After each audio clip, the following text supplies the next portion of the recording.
Welcome to Kenton's videos. Enjoy the video. In this video, I will show how to make Oreo fudge brownies. Preheat the oven to 350 degrees F and line an 8x8 pan with parchment paper.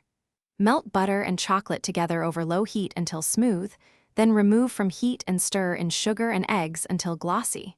Fold in sifted flour, cocoa, and a pinch of salt, then gently fold in chopped Oreos. Pour into the pan and bake until set at the edges. Combine softened butter and chopped chocolate, melting them slowly to maintain a glossy texture. Stir in 1/2 cups sugar, then whisk in 3 large eggs one at a time so the batter stays emulsified. Sift 1 cup flour and 1/2 cup unsweetened cocoa into the mixture and fold gently to avoid overmixing.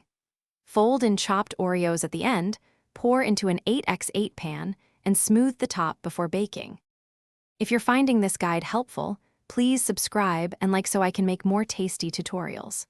Quick recommendation: upgrade your clean game with the Shark AI Ultra Robot Vacuum.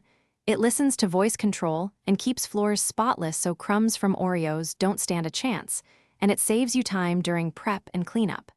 Check the description for the link and other deals, then now let's get back to the video. Bake the pan at 350 degrees F for 22 to 28 minutes, watching for edges to set, while the center stays slightly soft for that perfect fudge texture. Remove from the oven and cool completely in the pan so the center firms and slices cleanly. Once cooled, lift brownies using the parchment, sprinkle crushed Oreos on top, and slice into squares. Store in an airtight container for up to 4 days at room temperature. Thanks for watching. Consider subscribing if we helped you.